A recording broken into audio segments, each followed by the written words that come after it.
Assalamualaikum everyone, good morning.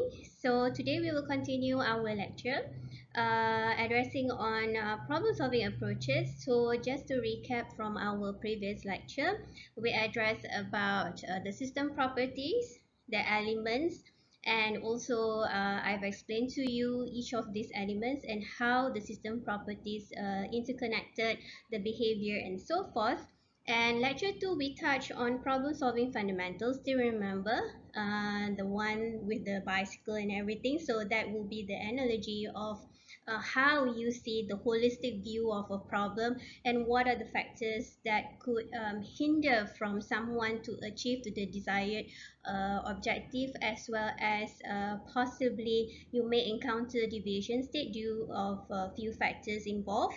Okay, so today we are looking into the different types of problem solving approach, and with that we're going to learn about the perspective of different types of problems in IT domain. Okay, and looking into the different types of problem situation, and also we are trying to address the problems from a different perspective. So for this slide we are going to look from the perspective of behaviorist, information processing, organismic, and also mechanistic view. Okay, let's continue with this slide. Still remember this slide, we just discussed about it last week. All right, so basically this slide will show you the overview of how you see a problem in a holistic perspective. Okay, so sometimes a problem can be due to a certain situation, and sometimes a problem can be seen as the result, okay, as the result of a certain decision making. So problem due to situation where it can occur due to the factors of there is a discrepancies between ing, so the current state, and also the desired state. So these discrepancies can be due to different factors like political, geographical, or even you don't even have the right vehicle, okay, to go into the desired state. Okay, perhaps your vehicle is um, not ready, there is no vehicle to go to the desired state, or perhaps the vehicle is not the right vehicle, it's not the right the right approach, okay, to achieve to your desired state, or perhaps the vehicle is still in the making. So it will of course influence how you want to achieve to your desired state. Okay, difficulties, yes, I think in any problem situation you may find difficulties in various factors. Perhaps not enough skillful worker, not enough resources, infrastructure, manpower, or perhaps because you have to comply with certain government's policies and so forth, or perhaps it may cause because of a natural disaster, or perhaps because of war, conflicts. Yeah, anything can happen. Okay, and perhaps sometimes you have the vehicle, but the vehicle is not good enough for you to achieve the objective. Okay, so in order for you to achieve the objective, you must first overcome the problem situation. Okay, so problem as a result is because you encounter unplanned and unexpected deviation. So I think this is the common scenario perhaps that you have experienced in your project management and so forth. Sometimes we don't foresee that circumstances. For example, like suddenly the world have to shut down, close borders and everything. So at that point of time, businesses have to think about how we supposed to conduct businesses, how we supposed to maintain the economy while everybody is confined at home, even even the governments, everybody. So how do we embark, okay, into a situation where there is still economy activities going on? So somehow you have to deviate in terms of the methods, the approaches, the tools and everything. So during pandemic, I think the least affected people uh, is probably among the technologies, because at that point of time technology sangat-sangat laku lah, okay, because they have to think about, creating tools, methods, techniques and approaches to assist different kinds of stakeholders to ensure that they can actually do their work activities. So as you can see, during the pandemic, there are a lot of suddenly there are a lot of online platforms, there are a lot of tools that people can actually use to perform their work from home. Okay, so of course, problem as a result, the thing is that you have to overcome the errors, or perhaps the unexpected deviation in order for you to achieve the desired state. Okay, so sometimes, okay, to avoid the discrepancy, what you have to is to improve the current state, or perhaps lower the desired state. Sometimes you have multiple objectives that you want to achieve, you kind of ambitious, yeah, but due to some circumstances, consequences, you need to reduce your expectation. Okay, and I think we have experienced this before. Okay, difficulties, perhaps you need to find a stronger version of a vehicle, as perhaps you need to find, for example, like if you have not enough resources, you need to go and find further funding. You need to hire skillful workers, for example, or you need to build a tool in order for you to do that activities. Okay, all right. So okay, so we continue again, all right, with this slide. So, once you have understood, okay, the diagram just now, okay, the vehicle, the obstacles, and so forth. Okay, so looking at the different types of problem situation in IT. And how do you realize this application? So I'm sure you have seen all these applications, especially like smartphones, okay? I think the evolution of smartphone eventually to help the user to increase their productivity performance, because nowadays with smartphone you can do many things. I think if you lost your IC, compared to smartphone, perhaps your worriness is more on your smartphone rather than on your IC, yeah? Because IC is just like one piece of card, but smartphones you have all your personal information there. So which one is much more vulnerable to security breaches? So I'm sure you really panic when you left your smartphone or you lost it. Okay, and looking at assistive technology experiences. Okay, so why people come up with assistive technology experiences. So if you can see here, product, services, technology, infrastructure, we can't really build it for normal people, okay, because you know that users have different behavior, different limitation, challenges, issues, and also in terms of physical and emotional challenges. So as a technologist, as a designer, of course, you have to understand their environment in order for you to provide a proper infrastructure so that they can also lead a normal life, they can also work, they can also do things like a normal people. Okay, so nowadays we talk about AI tools for learning. I think those days we do have platforms where we can actually use the tools, okay, but with the added value of artificial intelligence approach, the tools become much more smarter, which is like an invisible robot, okay, a chatbot, a robot, intelligent ones that eventually can help you to create something or to write something based on your prompt only. So I think this is the revolution of education nowadays, and we can't deny that students, professionals are using it for to their benefits. But of course, it also comes with ethical issues with it, because it is still new, okay, it is still new among the society in terms of the usage. Okay, it's more like a trial and error thing, but I think in the long run people need to come up with ethics regulations, okay, on how much you can actually trust and absorb the information from these AI tools. Whether the issue is whether it will reduce users' creativity, or instead of enhancing the productivity, or perhaps does it encourage critical thinking?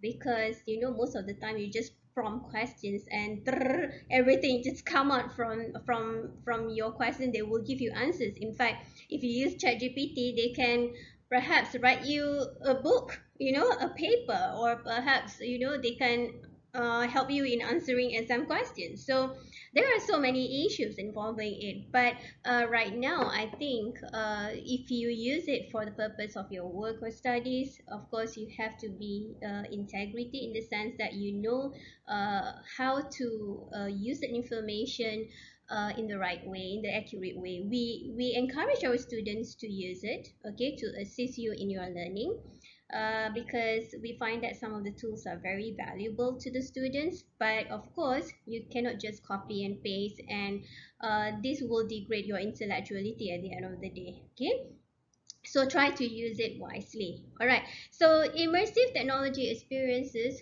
Why does this occur? Because those days, okay, we go for entertainment, we go to the cinema and everything, but in the long run, people want to have something interactive, something that it seems realistic, more like engagement with with what you see. So having the virtual reality. Okay, and nowadays you can actually buy it in a very cheap price, and then you can just use it at home while watching. It gives a sense of a different level of user experience. You feel more excited, you feel more engaged. The immersion makes you feel uh, much more exciting, yeah, rather than you just watch TV like static. Now you feel like you are in the roller coaster. Perhaps you look at the dinosaur like, as if like you are with the dinosaur. So that is the tendency of why people create virtual reality, so that you feel, okay, you feel as if like you are in that environment.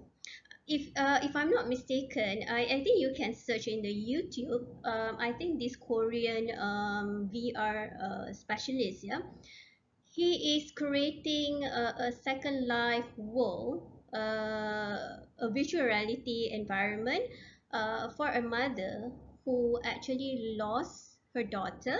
Okay, and she really missed the daughter. Okay, and this creator eventually create a simulation of the daughter in a virtual reality setting, and uh, to allow the mother to feel that the daughter's presence. So you can actually Google in YouTube, yeah. I can't remember what is the name, tapi kalau you cari memang jumpa lah, ya. It's actually a Korean documentary. So I find it interesting, okay, because the mother wanted to feel the child. All right, of course, a mother will miss a deceased child. So at least it gives her an opportunity to feel and to interact with the daughter, even though it is an artificial intelligence. We say that this is virtual reality. It's not real, but it's virtual. But then it seems that he can interact, he can feel the touch and everything, as if like she is talking to the daughter. So this is the greatness of this technology, yeah. People have been using it for different purposes. Okay, so we move on to this slide. Okay, so okay, looking at problem situation, we also look from a different perspective, which is from external and also internal. So internal, we always look into who's going to solve the problem. So do you actually put the right person to solve the problem, and how do you select the person? Of course, you will look into the experiences. Okay, whether the person have sufficient experiences to handle the problem situation, whether the person have the right characteristic personality with regards to the experiences. Okay, and also when we talk about experiences, it comes with sufficient skills and knowledge. Okay, so normally, as a boss, you will put people who have the capacity, the capabilities to solve the problem. You don't put someone who only have like 1 year experience to look into the problem, and also it depends on the severity of the problems. Normally, you will engage with your seniors, okay, to lead the project, for example. And also, we are looking into the problem situation on the external point of view, which is perhaps some of the possible external situation, perhaps as we can see here, technical absence, yeah, absence of technical facility, okay, and perhaps undesired effect on the technological system. So it can be from a technical point of view, it can be in terms of people's acceptance, people's rejections, yeah, environmental factors. So there are many factors that involve in the problem situation. So when you want to assess a problem situation based on this diagram, it says that you have to understand the problem situation from the external point of view, and also uh, by understanding the situation, you need to find the right people, okay, the right people or the right person to address the problem according to their experiences. Okay, so a problem situation model generally includes, okay, a description of the desired outcomes. Of course, you have to have an objective. What is your objective, okay, by solving this problem? The relevant variables. So variables are many: internal, external, external, even external. There are so many factors involved. And looking from the internal point of view, who are the stakeholders? Even you have external stakeholders as well.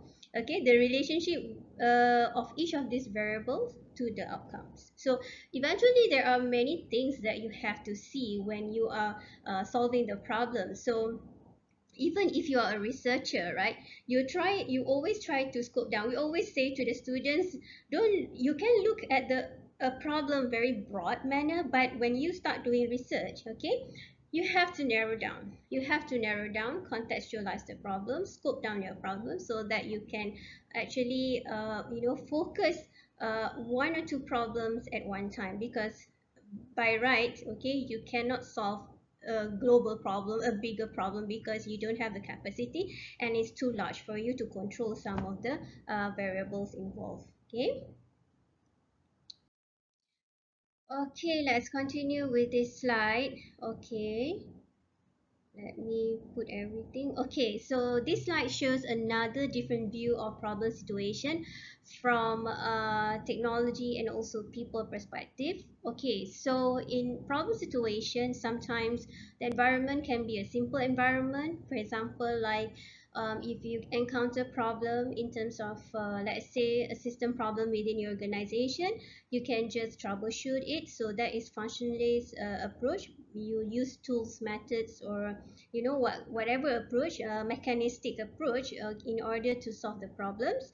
But somehow, certain times, even though you involve technology, it can be complex. For example, like you have the best technology in the world, but then at times people don't really accept it. People are not ready. People reject it probably. So still remember when I discussed about the evolution of the e-commerce in Malaysia in the first place, when they tried to introduce, buying things online, but at that time people are not ready. Okay, and also the government's policy is not supporting online transactions at that point of time. Banking does not produce credit cards,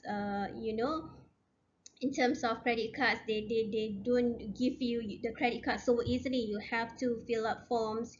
There is a certain limit on your salary in order for you to apply for credit card. So at that point of time, the technology is there, but it becomes complex because of readiness, not ready, and also change in terms of the buying and selling online activities. Okay, and yeah, talking about people, there are different type of people. When you when you deal with them, because they have diverse interests, different political views. It's not easy when you have conflict of interest, especially when you work with different types of stakeholder. So talking about Palestinian Israel war, it's not that easy. If you say that, you can just overcome this conflict of interest, because there is a political interest involved, geographical interest involved. There are so many parties that can influence your decisions, yeah.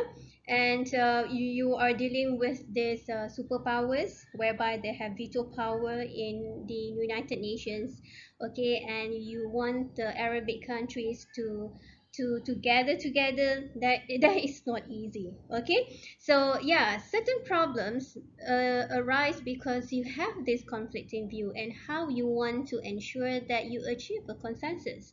How do you manage this conflict of interest? Yeah.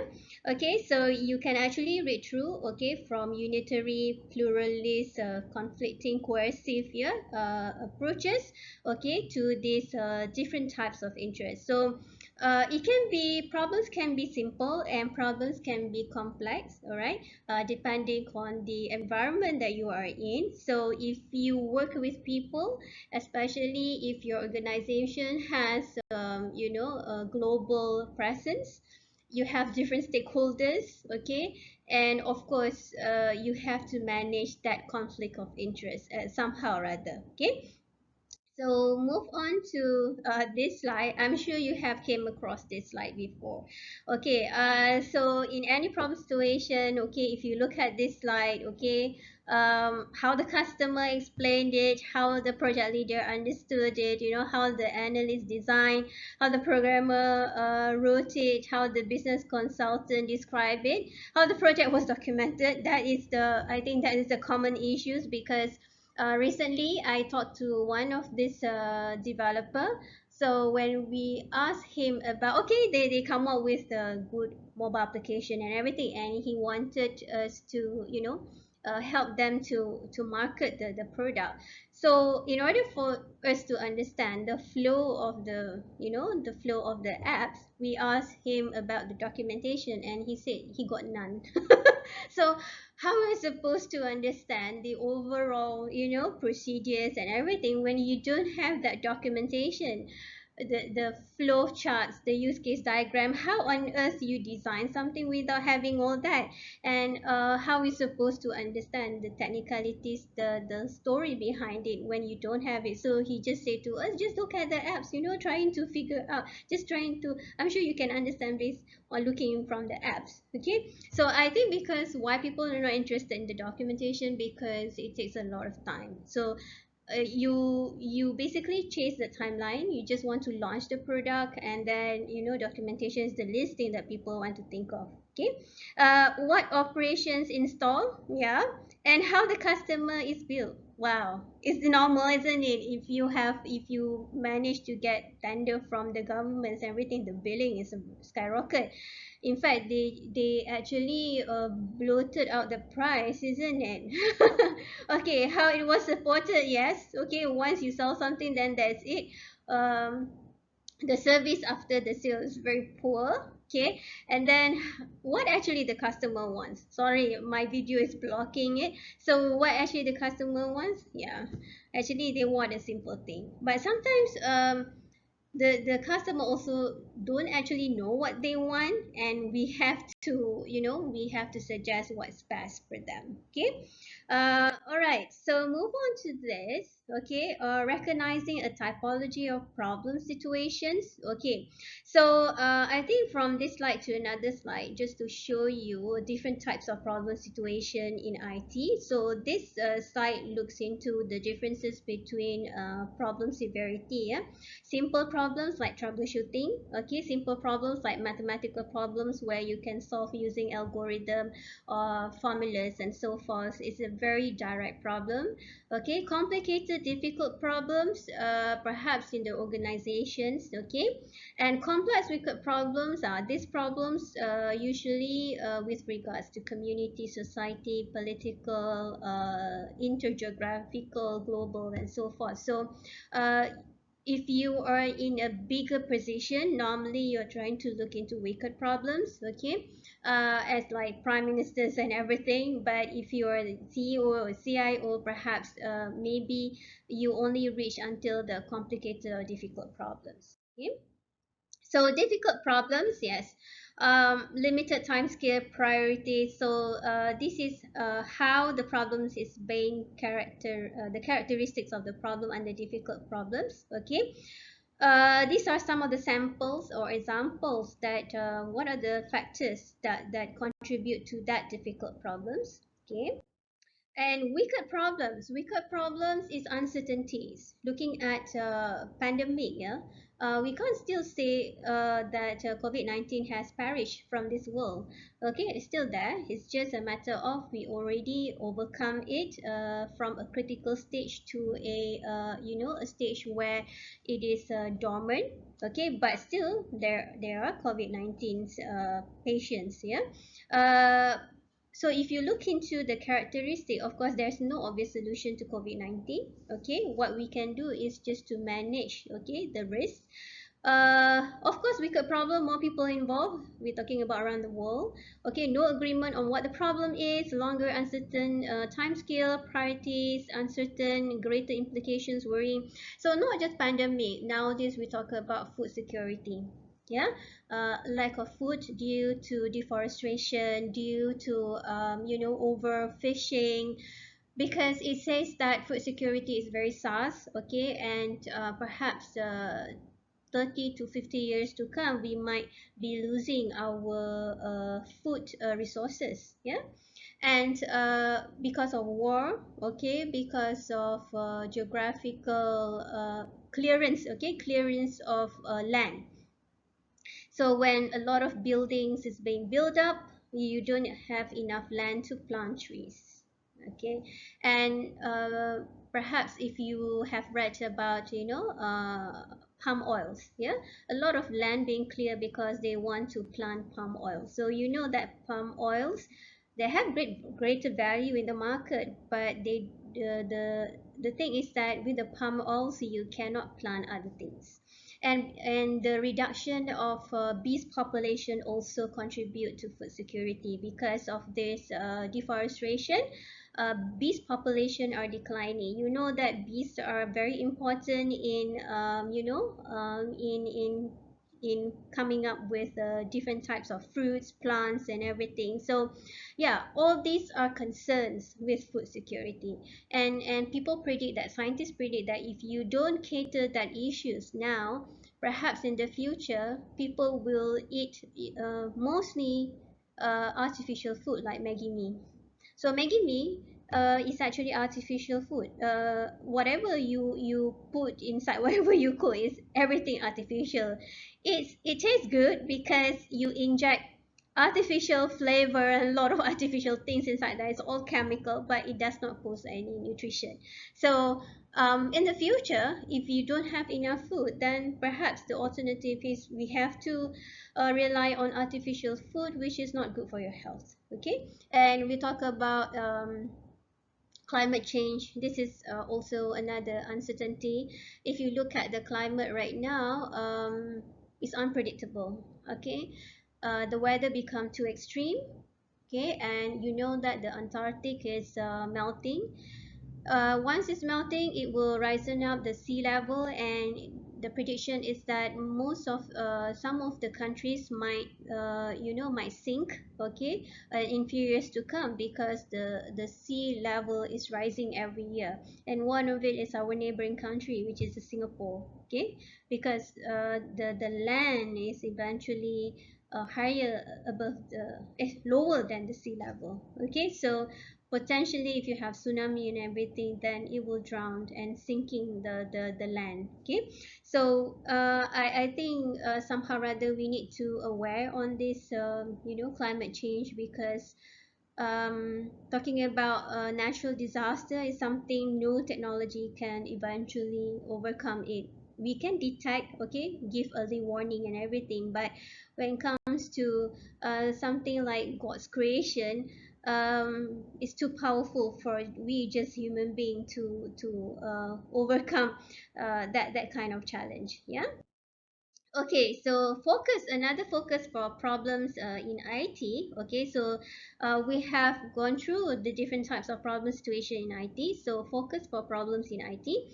Okay, I think these are common problems that you have found within your working experiences: artifact centered, usage centered, user centered, and environmental centered. Okay, so artifact centered is based on product and services that you design and build. Okay, usage center is about usage, which means you want to know whether users are satisfied using internet banking. Users are acceptance of user in online shopping, for example, in terms of usage. People really love to drive smart car, for example. Okay, user centered more like perception of the people. Okay, readiness, perception, change management, user centered. Okay, and some people don't like it. For example, you come up with a product, but some people just don't like it. User centered. Yeah. Environment centered because of changes in the environment. For example, technology changes. I think the closest example that I've given you is the Kodak film. People don't no longer wants to buy digital camera to carry everywhere. They just want something that is inside your pocket and you can take thousands of pictures. So which is of course Kodak business model is obsolete. Now people turn into smartphone to capture pictures. Yeah. Expectation changes, yes. Requirements changes over the time. Those days is very unusual for lecturers to conduct online classes because that is not something not to say encouraging, but that is not the option. Yeah, we really comfortable with face to face because that is the traditional way of teaching. We are not comfortable teaching online. Okay, that is optional for those who want to embark in online teaching. But nowadays, it becomes a norm, and I think most students love to go online because it saves a lot of time, and I can do flip classroom like this because I couldn't teach you face to face this coming Saturday, so I have to do flip classroom, so I have to do online, and still you can hear my lecture as usual, so that's no different. Okay, because of rules changes, yes, sometimes policy changes, rules changes, that people need to adapt to it. Okay, and of course, so what will be the possible solutions? Looking for solutions. So what is the possible solutions here? So some of it is coming up with a new product or services. Okay, to replace the old products. Somehow rather you have to do it. Okay. Good technology wrapped in a great business model. For example, like Apple. Yeah, why people choose Apple over Samsung or over Microsoft products. They know that Apple is so expensive, but people somehow wanting to get product Apple because the way the business model is created is luxury, is premium. So if you own a Mac, you own an iPhone, so you feel that I'm the richest person at that on that day, on that day, because it associate with brand and luxury. So compare like you buy Bonia versus Saint Laurent or Louis Vuitton or Gucci. Of course, it's a different level, isn't it? Okay, so it's a different level? Because the way the brand is marketed to show that this is a premium level type of brand. Okay, so sometimes, yeah, your product is a simple product, but how you market it. I think a lot of organizations put a lot of money in the marketing because persuasive marketing really attracts people to stay loyal to your brand and also look at your brand in a different way. So I think marketing people are genius and creative at the same time because it's not easy to create a marketing that is persuasive. Okay, persuasive. So another one is R&D. Okay, innovation and invention, of course. I think even in Malaysia, we are quite active in R&D, research and development, especially in the universities. You come up with, vaccines, antivirus. What else? There are a lot of research on this medical, yeah. Especially we have a lot of plants, so I think UTM is very active in R&D in terms of coming up with all kinds of herbal products and so forth. Okay, so yes, we do R&D to improve our services. Okay, so the next one, okay. Okay, so for this slide, we're talking about how we model IT problem situation. It's just example for you. Okay, so artifact centered. Okay, usually we talk about defect. Okay, so for example, like have you seen like IKEA products? Yeah, sometimes they call back some of the products. Yeah, because of they detect some of the defects or some of the flaws in their product design, so they call back for the customers to return the product. Sometimes they return the money and everything. This is due to does not functions or produce wrong output, which is will cause hazard to the users. Perhaps wear and tear problem, just like your tire. Yeah, your tire has a wear and tear problem. Okay, artifact produce correct output over time, stop functioning or produce wrong output. So I'm sure we have came across different types of products that give this kind of symptom. And what are the source of problem? Usually design constructions, and then we talk about wrong measurement. Okay, design does not consider durability factors like tires. Yeah, mostly tires like it can last about like 3 years depending on how you maintain it and the distance. Okay, the distance that you drive. Okay, tangible artifact usually wear and tear caused by component lifetime. So there is no such thing as products that you can make for a lifetime. I think in those days when zaman your parents dulu, yes, a lot of products is for lifetime, like jenama apa Sharp, Toshiba dulu, zaman dulu. TV, for example, fridge, it can last like 20 years, 10 years, but organization will already start thinking, if I produce something that can last forever, how am I supposed to make profit? Okay, so I think nowadays TV can last probably the most is 3 to 5 years. 5 years, I think the most. But after that, then they start to be cranky, rosak sana rosak sini, sama juga macam kereta. I think the most cars, the lifespan of a car is just 10 years. Yeah. So after 10 years, your car dah banyaklah masalah dia, breakdown sana sini. So after 10 years, you can have to change your car. If you have the money, you change lah. Kalau tak, you have to maintain it regularly. But it's quite dangerous because cars which is more than 10 years, it becomes a hazard to everyone on the road. Okay. Intangible artifact wear and tear problem is due to product outgrow. Okay, its usefulness due to new requirements. Yes. For example, like Kodak. Yeah, the product due to new requirements, people don't want to use film anymore. People want to use something that not every time you kena tukar film, ganti film and all that. Dia nak something yang sustainable over time. So that's why you have smartphones untuk menggantikan. Okay, so yeah, intangible artifact requirements. Intangible artifact can be concepts, can be low fidelity designs. Okay, apa lagi intangible artifact? It can be like models, yeah, prototypes. Intangible artifact. It can be like like flow diagram and so forth. Okay. Okay. So solution, re-engineer, of course. The solution is once the design does not fit the requirements or requirement changes, you have to re-engineer. Sama lah kalau sistem UiTM cannot cater for 200k students intake next year, what they have to do is they have to upgrade the space. They have to upgrade the server. Okay.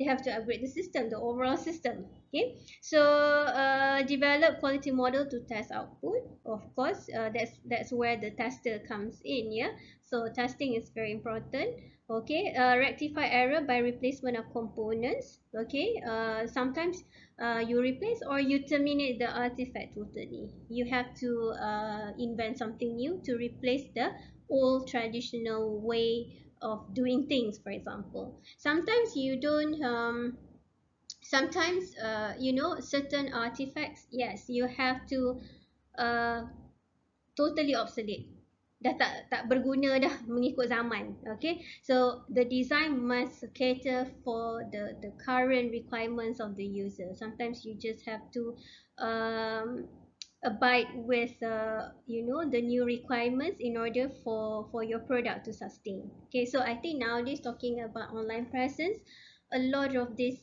sellers, yeah, no matter where you are, you must have online presence, because that's where you can reach customers in a wide array of customers, yeah, across geographicals.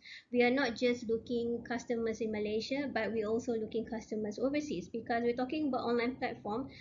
People can access it globally. We have Malaysians staying overseas, so of course you want to reach that kind of customers as well. So if you don't have any online presence nowadays, then it's the loss to the seller. Okay, alright. So you kena ikutlah, ikut zaman contohnya, ya. Kalau you nak jadi e-commerce, you nak successful in this e-commerce and e-business.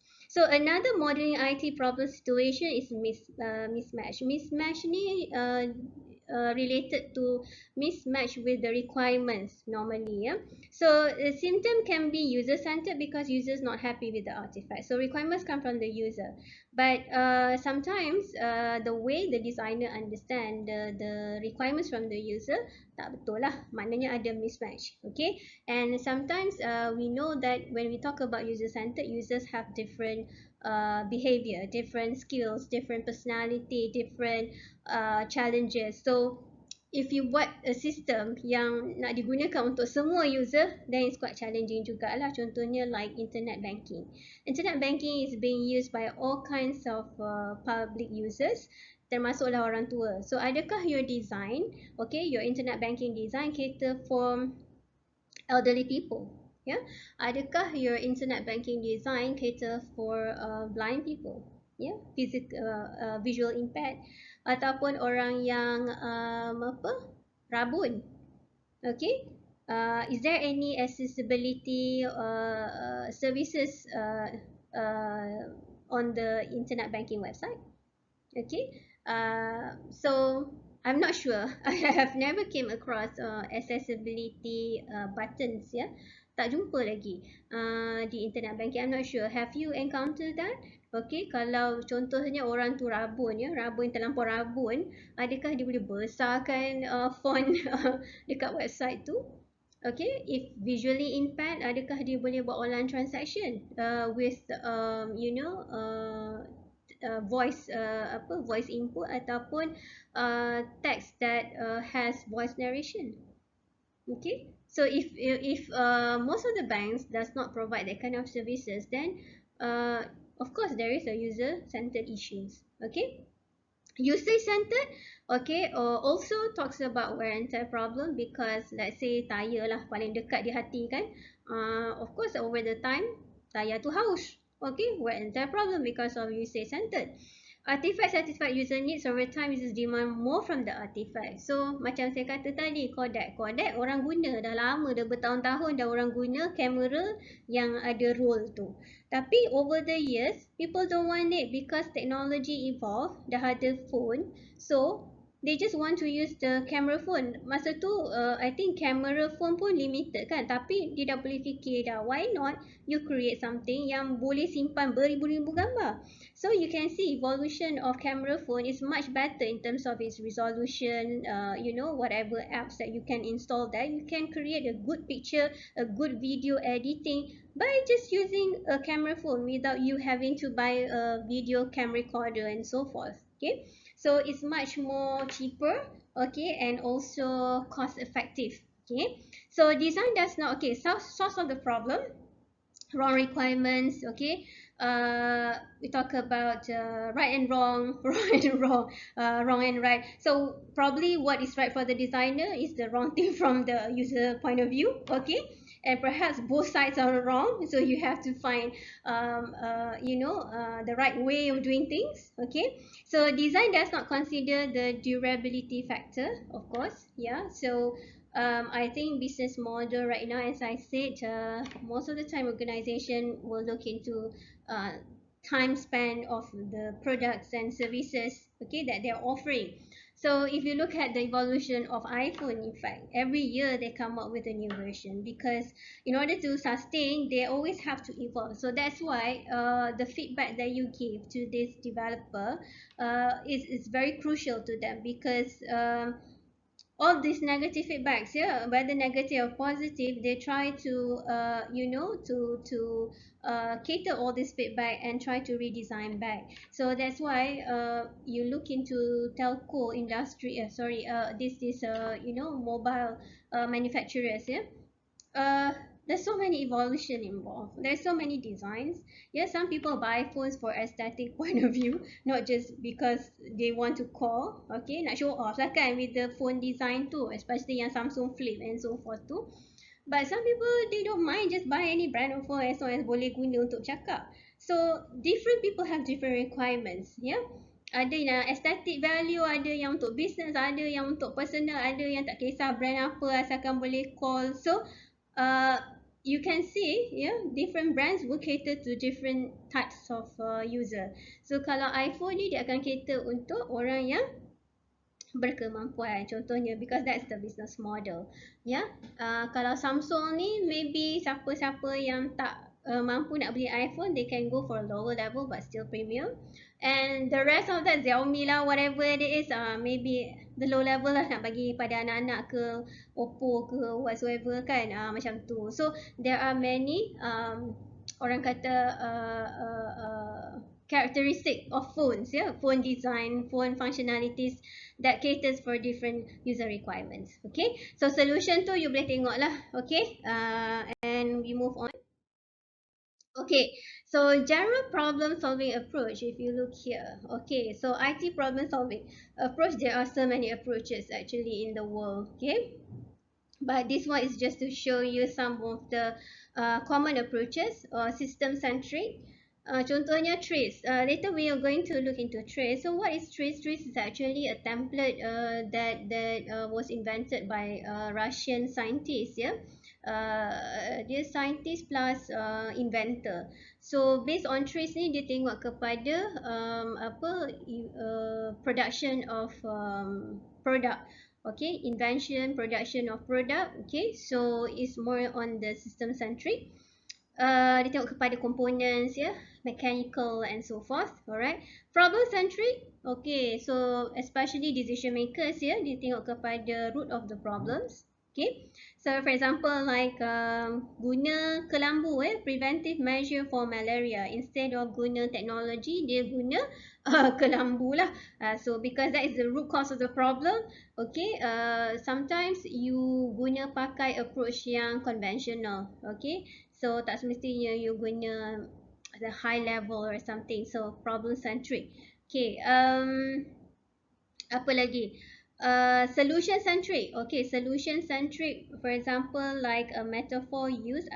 Okay, I'm not sure on this. Okay, metaphor used while designing Arvin Eye Hospital. Okay, metaphor, do you understand what is a metaphor? Metaphor tu is like a symbolic representation of something. So for example like you nampak gambar yang macam tu is McDonald. So everywhere you go is McDonald's. So the logo is patented and copyrighted. So kalau you guna tu, you boleh disaman lah. Okay, so it's actually a representation. Sometimes the representation is through a metaphor. Okay, apa lagi? Solver centric. Solver centric. Okay, so solver centric ni lebih kepada individual lah. Okay, so kalau you sakit, it's a solver centric because doctor will personalize, okay, based on your diagnosis and everything. Contohnya, okay. Kalau solution centric, the example, I think kalau you buat product development apa tu, kebanyakannya adalah solution centric and also problem centric, system centric. It can be combination of these three or you look into one. Okay, so if you look at the different types of effective problem solving strategies, yeah, it depends on the problem situation and how you want to approach them. Sama ada you nak buat trial and error, sometimes you buat product, you just try and error, tengok macam mana acceptance, macam mana people use the product, or perhaps you're looking into heuristic. Heuristic ni maksud dia you will call experts to evaluate, for example, experts in design to evaluate your product or services. Okay, gut instinct, yeah, sometimes you just gut instinct ni dia sama juga dengan macam dia compatible with trial and error. Sometimes you feel you use your guts.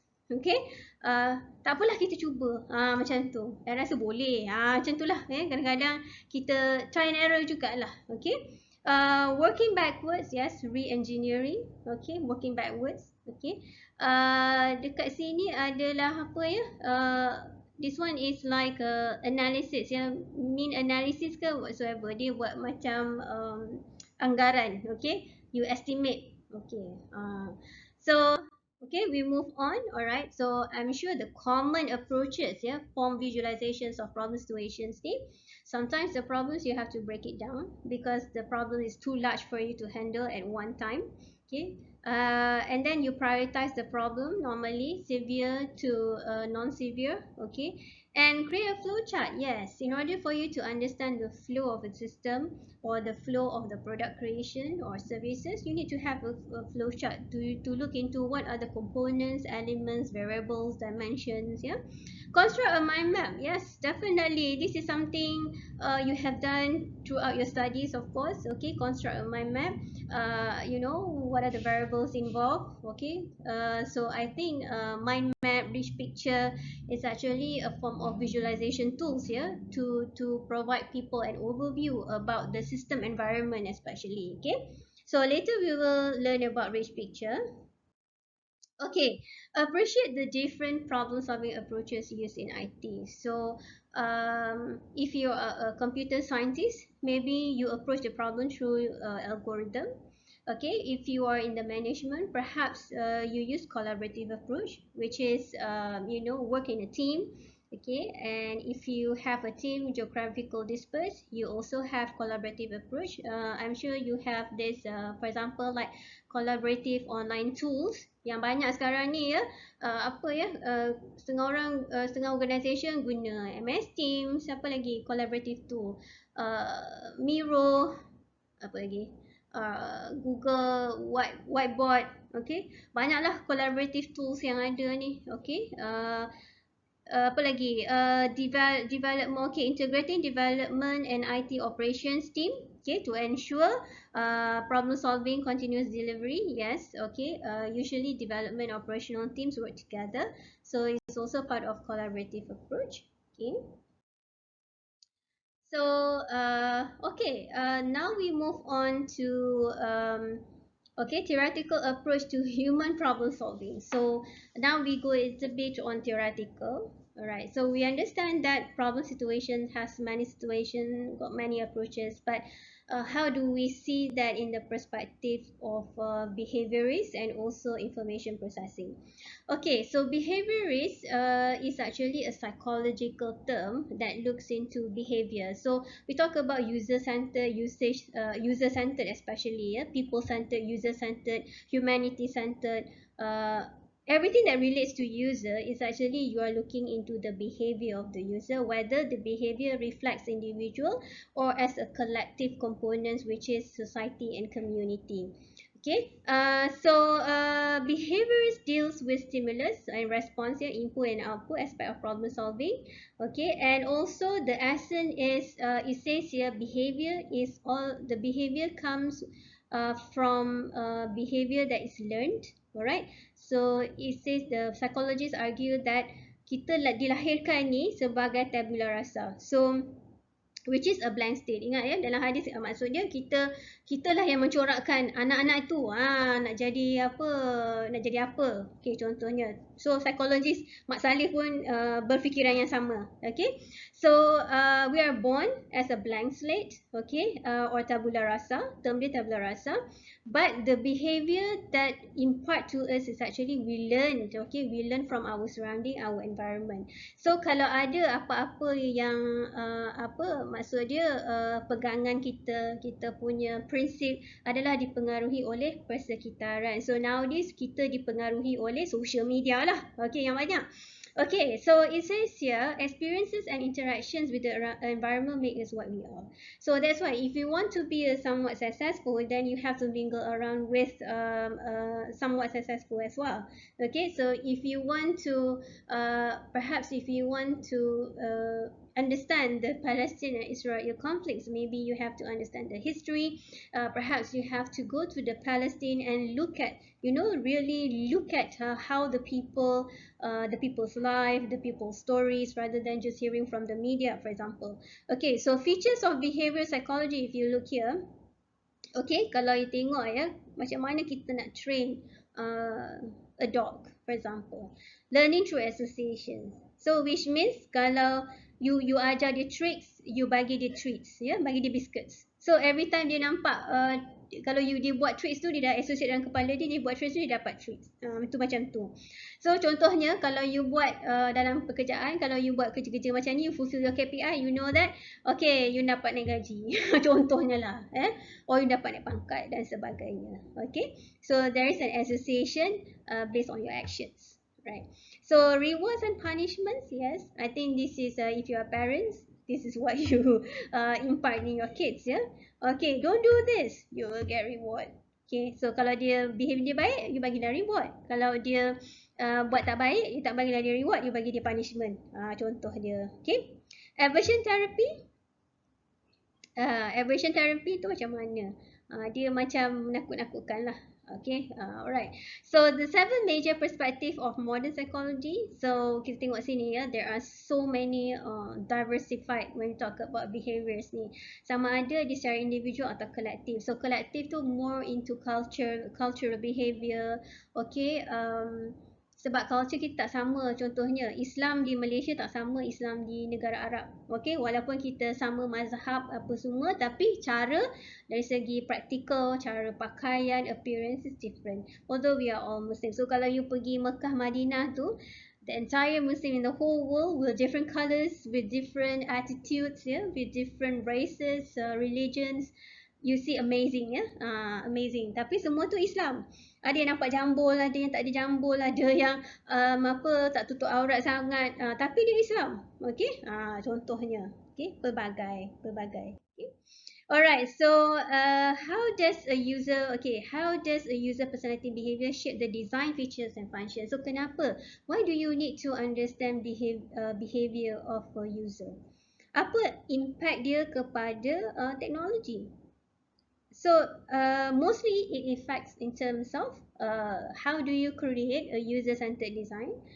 How do you create technology that in terms of usage-centered that people can actually use and meet to their requirement? Okay, so for example, ni bagi contoh in terms of social media. So I'm sure you guys are social media users. Yeah, you have your social media handles account. I think no people in the world tak ada social media unless you really orthodox or you live in Mars. Okay, in fact my mother yang dah tua tu pun ada social media. Dia sukalah update dekat Facebook dan sebagainya. Alright, so how does this designer, social media designer cater to this behavior of the users? First they study, of course. What is the behavior of the social media users? So the inclination, the personality, based on the personality, based on the behavior, what are the activities they like to do in social media? Say they go and study. Some people, that's why studying user ni sangat important, because it will have a reflection through the features and functions that they provided to these users. So for example, like some of this group of people like the addict, okay, the lurker, the ranter, the social butterfly, the hermit crab, the informer, ada yang narcissistic, ada yang online shoppers. So there are different behavior of users ni bila dia go to social media, bila dia guna pakai whatever services online. So contoh design features, okay, yang kita untuk different types of user ni adalah Dia ada add friends. Some people suka dia banyak-banyak follower, ribu rapan followers. Some people buy followers just to show that they are so popular because they are the type of social butterfly. They want to get recognized and validated by these virtual friends. Yeah, like, search, lagi apa, chat, follow, unfollow, lepas tu tweet, lagi apa, share news, reels, videos with the captions, with the hashtag, ya, apa lagi, with the data analytics. So a lot of people go online not just for the sake of putting your online presence. Yeah, some people go online to get validated. Okay, to get validated, mungkin dalam hidup dia sepi, sunyi sepi because tak ada physical friends. Some people go online because they want to network, because they are businesses, they are influencer. Some people go online because this part of their job, because they are artists, because they want to get money, to get paid review and so forth. Okay, so different requirements. So macam mana these designers, these technologies of social media ni study the behavior so that they provide elements that can benefit different types of personality ni. Do you think it's interesting? It's amazing, ya. Kita nampak macam biasa-biasa dia, share, like, semua tu sebenarnya dia study user ni. So I think in IG you have data analytics where you know who are your followers, the age range, siapa daripada negara mana, because all these statistics eventually will provide you some kind of information of demographic profiling, ya. So that you know taburan your followers tu siapa, anggaran umur berapa. I think it's very useful if you're a business person ataupun politicians ataupun artist, ya. It gives you an indicator, okay, and perhaps it influence your strategies as well on how to promote yourself lah. Okay, interesting. So another one, besides looking from the behaviorist perspective, which is the user itself, okay, and we look from the information processing, also related to users. So talking about information processing, yeah, those who go online eventually, we know that users have different capabilities, different personalities, different objective when they go online. But at the same time, designer also need to understand the information processing. Okay, so what is this information processing? Contohnya lah, okay, you guna MySejahtera. If you have IT background, okay, you have been using technology, uh, dah orang separuh dekad lah, ataupun satu dekad, ataupun you dah guna teknologi sejak you dah pendedahan tu dah banyak, kan. Tapi kalau MySejahtera ni, if let's say, so if you dah pendedahan dah banyak, you digital literate, so you have no problem in learning any kinds of new technology, especially for example like MySejahtera tadi, ya. So your learning time too is very short. 5 minutes you dah pandai dah guna MySejahtera. Tapi kalau elderly people, maybe your parents yang tak berapa internet savvy, tak berapa IT savvy, okay, they may struggle. Benda yang simple pun dia tak boleh nak cari, dia tak pandai nak navigate, dia tak pandai nak guna back button, they are lost. So learning curve perhaps 1 or 2 days, yeah. So information processing is also related to information processing, learning curve, learnability, yeah, and also in terms of how they process certain information. Okay, so information processing related to, for example, like how much information that one can process, cognitive workload, yeah, how much people can absorb. Contohnya you guna search engine, kan.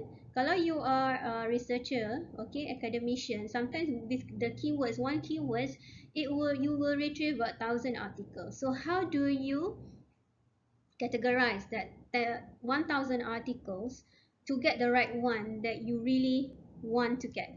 Yeah, to get the right one, the right article that really meet to your requirements. Okay, macam mana you nak kecilkan you punya keywords tu, sebab tu you pakai boolean operator and so forth, the and or apostrophe and everything. Okay, so information processing cater for short term and also long term memory.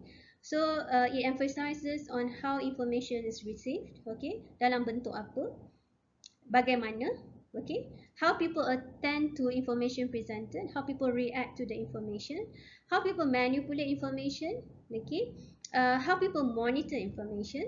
Alright, adakah setengah orang dia tak boleh terlalu abstract, which means kalau you letak visualization dia tak boleh nak decipher. Alright, but some people tak suka textual, too many text, they get lost, alright, and distracted. Okay, so strategies people use to remember information. This is also interesting. Yeah. Um, so central to information processing model is actually to look into memories, yeah, short term and long term. So the important aspects of understanding IP is actually to allow the user to use apa whatever product or services that you put online ataupun you created easily, yeah, ease of use, easy to navigate, easy to understand, which means the learnability, the learning curve too is very short. Okay, and also to allow them to make decision making by using your product. Okay, so you look here lah. Okay, so for example, like the question is kalau you start browsing, kat mana nak search? Okay, search for what? Dah lah penuh information ya.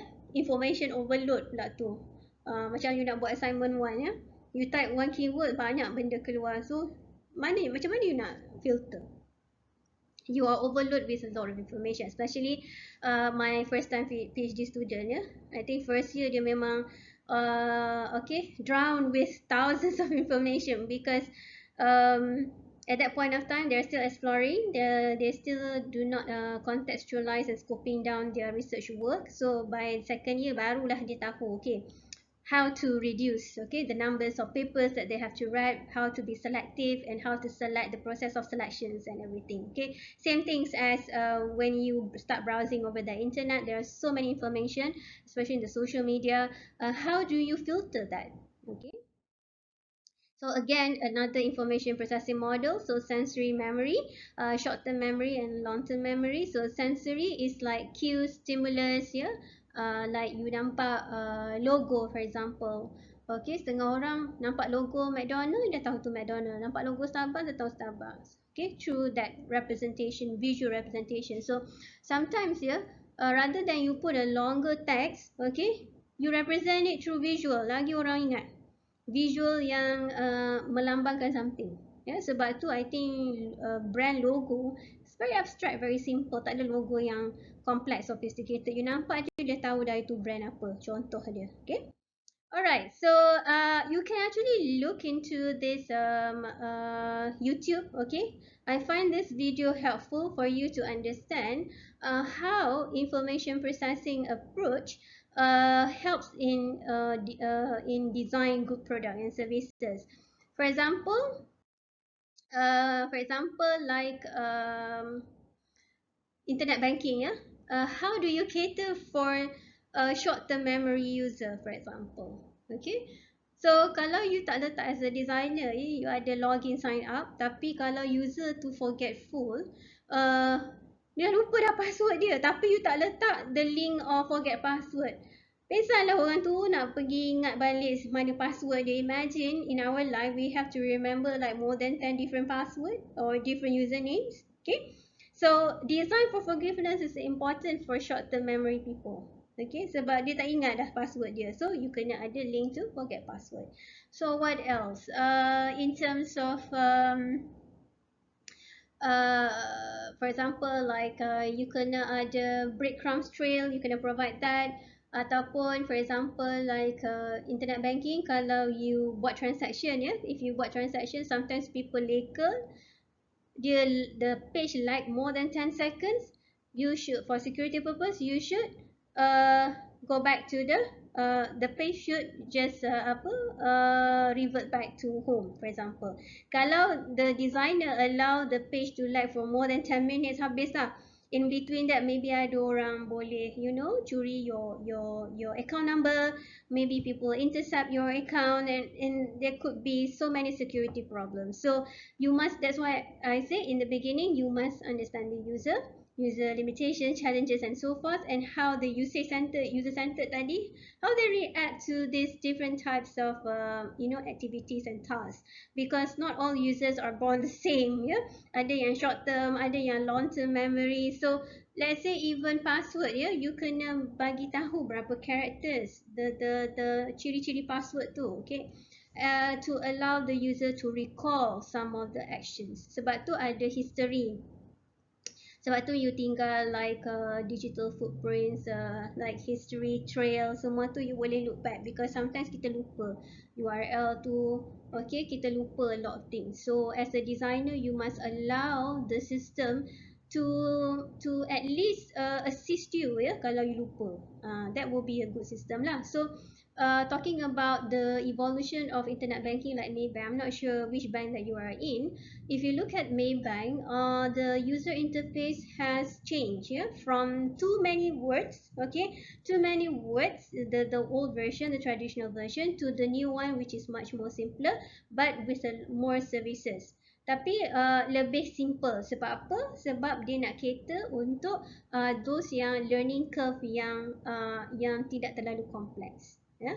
Sebab kita ada orang tua yang guna. Tapi cumanya they don't cater for visually impact, yeah. Okay, they don't cater for some accessibility issues. Okay. So problem solving proficiency for this diagram, it shows that what kind of proficiency that you need as a problem solver. So you must have knowledge, you must have skills, experiences, the right behavior. If you jenis pemalas, you're not critical thinker, perhaps you are not the right person if you want to lead a project that requires you to stay creative, thinking about possible solution in the long term run. So you're not the person, okay. So you must have resources. So resources is just not about money, yeah? It's about, do you have a good team with you, you have a skillful team with you, you have the right people with you, okay. Skills based, yeah. So problem solving proficiency also will influence how successful that you can overcome a problem situation, yeah. Okay, so general problem solving paradigms. So bila kita talk about problem situations, not just within IT, but IT that sits into different environment, whether it's scientific, engineering, computing, design, management. So talking about science, okay, even in the art industry or craft industry, yeah, technology has spanned across multidiscipline. Okay. So, okay, for scientific paradigm, usually we talk about problem solving, we talk about, formulas, we talk about scientific approaches like chemistry, biology, physics. They have a standard way of doing things, okay? And engineering, of course, you have standard procedures, okay? For example, like you go for SDLC, best practices, okay, ISO and all that, according to engineering standards of procedures, okay. Then this one, contoh, okay, engineering paradigm. You know the engineering paradigm.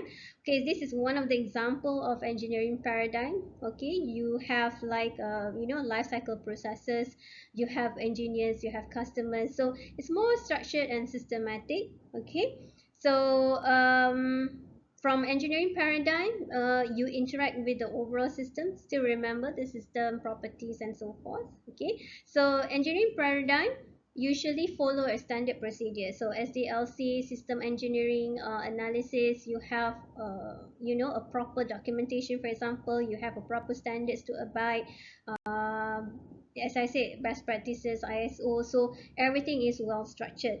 Ada measurements. Okay, itu engineering paradigm. Okay.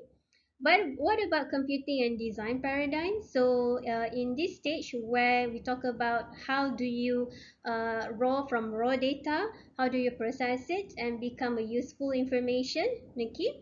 So computing paradigm, usually you create new algorithm or you improve existing algorithm. You play with pseudocodes, all this. You talk about logics, fuzzy logics and so forth. So mostly on codings, yeah, talking about hardware and software and all that, okay. All right. Design paradigm. Okay, if you approach the problem solving even from computing paradigm into design paradigm. So design paradigm is more in building artifacts, whether it's the artifact tangible or intangible. Tak kira lah artifact yang macam mana sekalipun. When we talk about design, even policies can also be part of intangible artifact. Yeah, policies, processes, flowcharts, use case diagrams, and all that. So design is looking into parts, yeah, relationship of the parts, the components, elements that I mentioned. So if you heard about design thinking approach, it's also one of the methodology to improve on the existing artifact design. Okay. All right. It's actually same goes to as it's not the same as SDLC. SDLC is more on product development. Tapi design thinking ni lebih kepada understanding the user and also reiterate on the design process. Ya, dia more on the design process. So kalau you tengok ya, involvement on the design tu different methods, ya, different approaches like user experience, ya, interactions, user centered usability, heuristic, apa lagi, apa lagi, participatory design, ya. So all this related to human computer interaction sebenarnya. Okay. Okay, so kita sambung balik. If the problem relate to management paradigm, so obviously we talk about how you manage the people. So people, process, product, next one is project. So I'm sure if you're the project management, you use a lot of project management tools to identify, for example, like how do you manage risk in your organizations, and also into like you looking at the diagram, okay, managing your team, as well as how you relate to business needs, okay, how do you analyze, okay, how do you present the leadership, and also a lot of things, a lot of issues in the management sides, management aspects, okay. And all right, move on to the next one, mechanical versus human interpretation. So another way of looking problem situation is whether the perspective that you are looking at is actually from a mechanistic view or a humanistic view. Because as I said, problems, when you want to solve problems, it can involve technology, and also it can involve non-technological solution, because not all problem you can computerize it, because there are still human intervention needed in certain aspects of the problem solving approaches. Yeah. Okay, so mechanistic view looks into mechanical, looking into technology, something technical, involve technicalities, okay, structured. All right, so if you look into this diagram here, so if you're highly programmed, you have to follow a set of rules. So let's say you are computing, you solve the problem using computing paradigm. You are the rules, kan? Because it's a programming. Of course, you are the rules to follow. Okay, you set the rules in the program. You are the pseudo codes, okay, that you have to abide. You create that. All right, so what about, let's say, if the problem situation deals with human, so something that requires human interpretation, for example, like as simple as you show all these visualizations, okay. Kalau you tengok lukisan, for example, and art is an abstract, so it depends on the eye of the beholder to interpret what is the meaning of the art, okay. So same goes to all these, for example, like charts and everything, yeah, although you have the numbers and everything, so how you interpret that, what the information, the kind of information that give you, it depends on your perspective. Yeah. Okay, so mechanistic view is mechanism determined by structural, okay, structural dimension, whereas organismic or humanistic, it depends on form, methods, patterns found in the living system, which is among the people, the nature, people, nature, animals, yeah. It can be ecosystem, it can be population, communities, nature, all that under organismic view. Okay, kalau people under humanistic view lah. Okay, because as you can see, technology, when it comes to problem situation, technology is multidiscipline. Yeah, tak semestinya IT environment. You may work in an IT company, but maybe one day you are building a technology for environment conservation. You are building technology for animal conservation. Yeah, who knows? Okay. So, okay, mechanical versus human interpretation. Okay, so we talk about contoh example mechanistic versus organic model. Alright, so in organizational view So if mechanistic dia lebih structured. So kalau government dia punya hierarki, dia ada hierarki kan, dia lebih structured. So bila structured dia ada birokrasi. Sebab tu kalau apa-apa you deal with government, you have a lot of red tapes, you kena isi banyak forms, you have to go through so many different level of users. Okay, contohnya orang bawahan dia kerja tingkat 1, yang CEO dia duduk tingkat 30. Macam mana you nak communicate dengan dia? You kena naik lift tu sampai tingkat 30. Ya, highly formalization.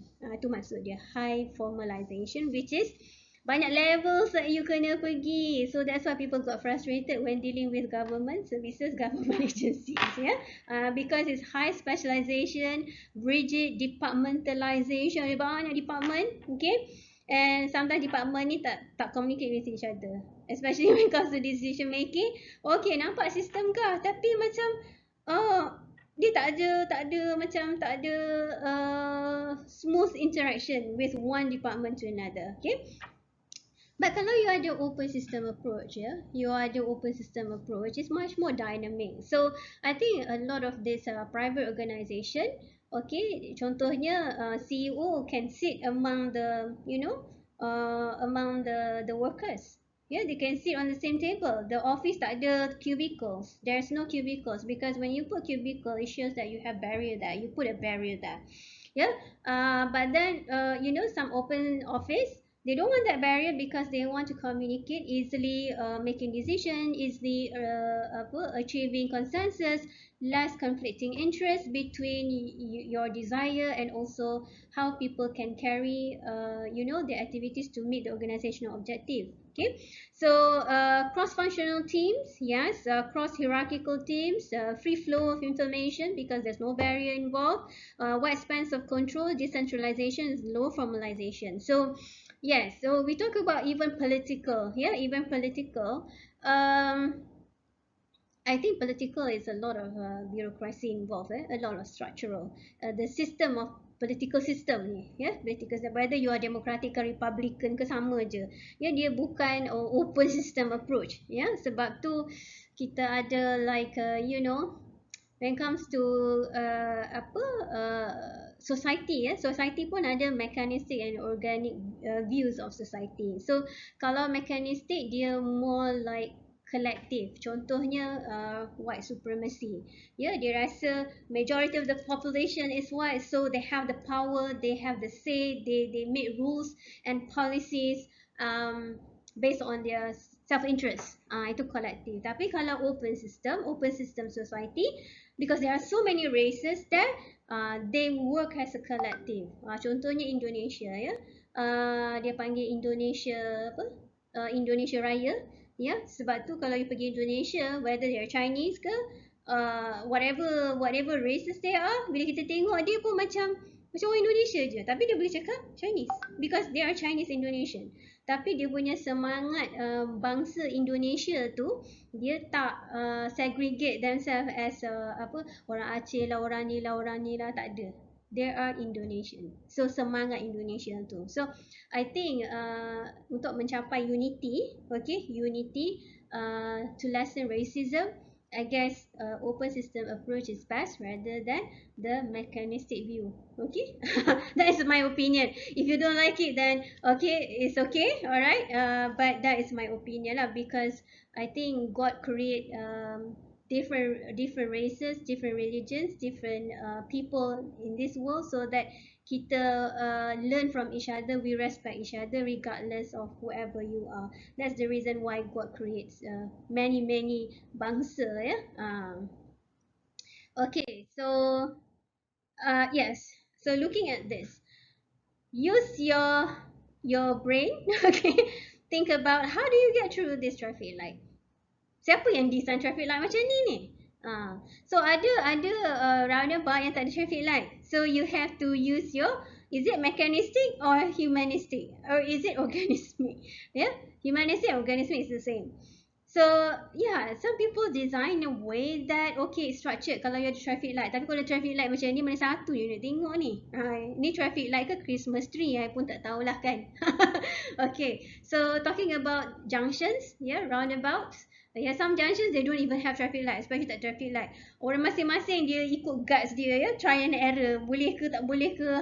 Susah juga bila you tak ada mechanistic view at some point of a level because people don't tend to be disciplined. Yeah, sometimes you kena ada program solution, especially when it comes to safety and so forth. Okay. What about this? Oh my goodness, if I drive somewhere here, I memang lost lah. How do you get through this roundabout? What does problem solving occurs? What can you say if you are the designer of this town? You are town planner. Macam mana dia buat ni ya? Macam mana nak pusing-pusing ni? I pun tak tahu. Adakah based on your human interpretation? I think it's based on human interpretation lah, yeah. So kalau mechanistic view program, I'm sure there is a traffic light because I think some roundabouts they don't want to have traffic light because it will cause more traffic jam. Yeah, but yeah, I don't know. I pun tak tahu macam mana dia orang design road ni. Okay, alright. Okay, so yeah, this is one of the example where can you use your humanistic view, organismic view, or perhaps your human interpretation versus program. Okay, ini contoh yang berada di keliling kita lah. Okay. So how to choose the appropriate approach? Of course, you have to evaluate options. Yeah, first analyze the problem, identify the root of the problem. Yeah, and the context of the problem. Of course, kemudian evaluate what are the options because sometimes you have to deviate due to unforeseen circumstances. And bila you deviate, you have to find alternative strategies to reach to your desired outcome, and sometimes you have to lower down your expectations, yeah, otherwise obviously you tak boleh capai you punya objective. Okay, select the best fit. Of course, you will always have to have different alternative strategies because one strategy is not enough sometimes, yeah. Okay, so class exercise 1. So yeah, you have to do this class exercise 1 and class exercise 2. And if you present it to me in a PowerPoint slide. If you don't understand, you can just WhatsApp me. Okay, I think that's it for today, and I will wrap up again. I will repeat again some of the important things from this lecture slide based on your answers next week in the next week class. Okay, take care everyone.